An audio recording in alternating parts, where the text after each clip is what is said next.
On the flip side, Vicente Luque is very much a pressure fighter. He's going to walk his fighter down. He's going to keep a nice tight guard, and he's just going to chip away at you with a whole variety of nicely polished and practiced kickboxing skills.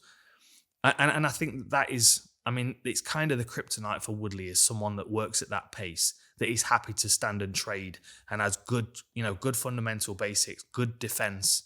And, the challenge is going to be keeping on the feet, really. That's the thing, because if he backs Woodley up, there are two things that are going to happen. He's either going to fire that right hand, or he's going to power double, and then you find yourself on the floor. Or he hits you with the right hand and you find yourself on the floor, and then he jumps on your neck like he did with Darren Till.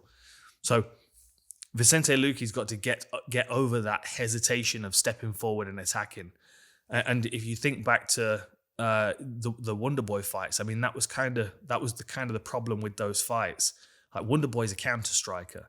He likes to be able to hang back and wait and create a space for his opponent to move into, so he can counter them as they move into it, because he's forced them to step forward. To be on the front foot and to be aggressive, it's not comfortable for Wonder Boy. Just like as you saw with Pettis. Pettis skirted around the edge of the octagon. Wonder Boy was pressuring him, and then he ends up getting knocked out with a jump off the fence. Tyron Woodley's incredibly powerful, and he knows that he's got this, and his opponents know that he's got this. And even at 38, coming off 3 losses, everybody knows he's got that power in his hand. So he's probably going to hang back, and he's going to wait, and he's going to remind Vicente Luque when he comes close that he's going to sting him with that if he gets too careless. It's the gradual picking apart from Vicente Luque, which we've seen him be very good at.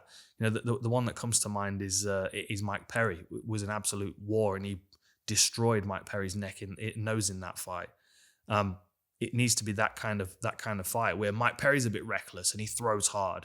His work rate's way above Tyron Woodley's, but the threat of being hit with something heavy, is still there, and Luque is very good at keeping himself safe. If we look at where he's at, like, if you go back into his record all the way back to season 21 of The Ultimate Fighter. So we start off with his first actual UFC fight, Haida Hassan, back in 2015. So he had 4 wins, 3 first round stoppages and a second round stoppage, and then he got a fight against Leon Edwards, and it was a unanimous decision loss. Wasn't quite good enough at the time. Then he went on another win streak of 6 fights, culminating in the Mike Perry split decision. And then we're like, okay, now it's time for Luque to go again. So he gets a shot at Wonder Boy Thompson, and it doesn't quite work out. Another unanimous decision loss. So you can see it's almost like he's kind of banging his head on a ceiling that is the top 10, top 15, top 8 maybe. This is his opportunity to get over that hump once again.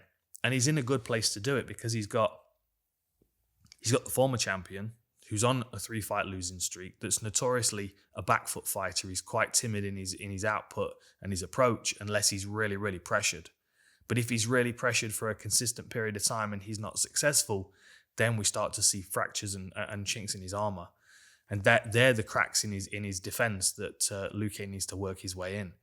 The gradual beating up of that lead leg, allowing him to throw and making him miss, allowing him to throw and covering and countering, working to the body, a nice long jab to the body, or a right to the body, left hook to the head, those kind of things, those kind of combinations that are forcing him to alter his guard for each attack, is going to be exhausting for him.